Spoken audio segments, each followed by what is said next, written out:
आज का अपना जो टॉपिक है वो पीपीएच का मैनेजमेंट का है।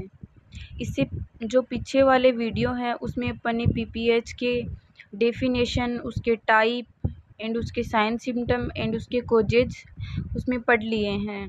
लास्ट जो वीडियो बना था उसमें अपन ने उसके कोज एंड साइन सिम्टम पढ़े थे। साइन सिम्टम में अपन ने पढ़े थे कि पेशेंट को हार्ट बीट बढ़ जाती है, टेकीकार्डिया हो जाता है, सिस्टोलिक बीपी उसकी डिक्रीज हो जाती है, लेजीनेस फील होता है, ब्लड के क्लोट्स आते हैं, वेजाइनल ब्लीडिंग बहुत ज़्यादा होती है और उसको क्लोट्स आते हैं, स्वेलिंग हो जाती है पेरिनियल एरिया में।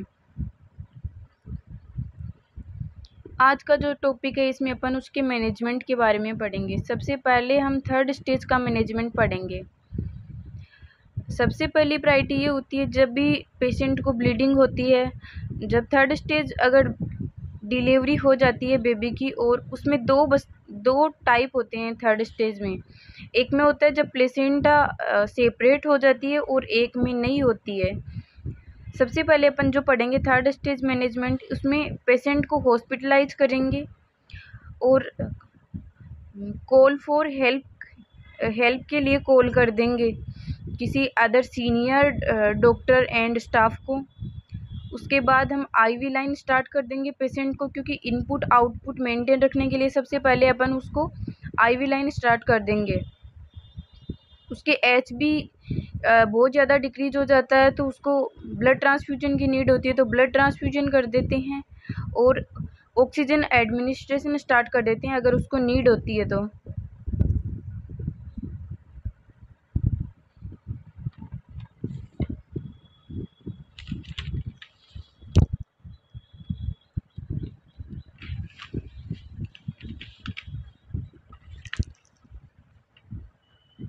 अब पढ़ेंगे अपन प्लेसेंटा की सेपरेशन और नोट सेपरेशन के बेसिस पे इसका मैनेजमेंट। अगर प्लेसेंटा सेपरेट हो जाता है तो अपन पेशेंट की फंडल मसाज करेंगे और उसके सीसीटी अप्लाई करेंगे, कंट्रोल कोट्रैक्शन, और जो सेपरेट प्लेसेंटा है उसको रिमूव करके बाहर निकाल देंगे।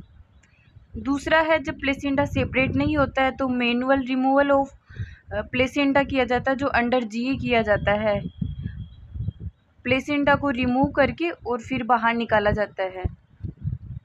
इसके अंदर भी आईवी ऑक्सीटोसिन 500 ml एनएस में 20 इंटरनेशनल यूनिट पेशेंट को 60 ड्रॉप पर मिनट के हिसाब से लगाया जाता है, जो 4 ml पर मिनट भी जाता है फ्लूइड। जैसे ही ऑक्सीटोसिन मदर को दिया जाता है तो उससे कॉन्ट्रैक्शन स्टार्ट होते हैं, और कॉन्ट्रैक्शन स्टार्ट होती है तो यूटेराइन आर्टरियाँ कंप्रेस होती है और ब्लीडिंग स्टॉप हो जाती है।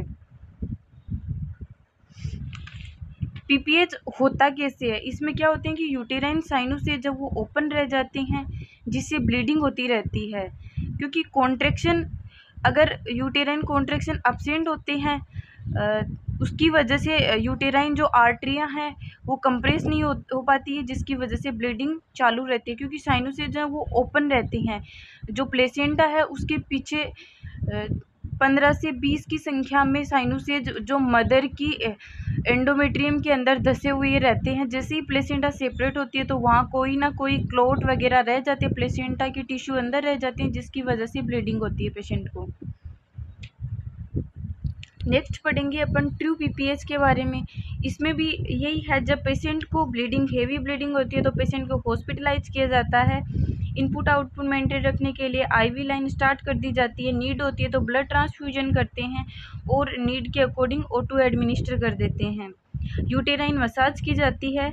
आईवी ऑक्सीटोसिन, अर्गोमेट्रिन 0.5 मिलीग्राम या फिर मिथर्जिन 0.25 मिलीग्राम पेशेंट को दिया जाता है। फिर भी ब्लीडिंग कंटिन्यू रहती है तो पेशेंट को मिजोप्रोस्टोल दिया जाता है 1000 माइक्रोग्राम सपोजिटरी रूट से दिया जाता है। फिर भी ब्लीडिंग नहीं रुकती है, कंटिन्यू रहती है, तो यूटेराइन टेम्पोनेट या मैनुअली कंप्रेस करके ब्लीडिंग को रोकने का प्रयास किया जाता है। उसके बाद भी ब्लीडिंग स्टॉप नहीं होती है, कंटिन्यू रहती है, तो tight packing of genital tract and gauze piece से की जाती है ताकि ब्लीडिंग रुक सके। फिर भी पीपीएच में ब्लीडिंग नहीं रुकती है, ब्लीडिंग कंटिन्यू रहती है, तो यूटेराइन आर्टरी को लाइगेट करते हैं। उसके बाद भी ब्लीडिंग नहीं रुकती है, मदर को कंटिन्यू ब्लीडिंग स्टार्ट रहती है, तो ब्लीडिंग को रोकने के लिए पेशेंट की हिस्टेक्टमी भी करनी पड़ सकती है। इसके बाद अपन पढ़ेंगे सेकेंडरी पीपीएच का मैनेजमेंट। इसके अंदर सेकेंडरी पीपीएच मैक्सिमम 24 आवर्स से लेके और 42 डेज जो उसका परप्यूरियम पीरियड होता है उसके अंदर आता है। ये तब होता है पेशेंट को जब प्लेसेंटा के कुछ टिश्यू बाइट रिटेन रह जाते हैं और उनमें इन्फेक्शन भी हो सकता है, इरिटेशन हो जाता है जिससे ब्लीडिंग होती है। उसके लिए पेशेंट का exploration of genital tract and remove the part of placenta, जो भी प्लेसेंटा के टिश्यू बाइट्स अंदर रिए हुए होते हैं उनको एक्सप्लोर करके बाहर निकाला जाता है। अर्गोमेट्रिन एंड मिथर्जिन पेशेंट को दिया जाता है और पेशेंट के फुट को एलिवेटेड पोजीशन में रखा जाता है। यहाँ कंप्लीट हो जाता है सेकेंडरी पीपीएच का मैनेजमेंट। नेक्स्ट जो टॉपिक इसका अपन पढ़ेंगे वो पढ़ेंगे पीपीएच का कॉम्प्लिकेशन, जो नेक्स्ट वीडियो आएगा उसमें मैं पढ़ाऊँगी वो।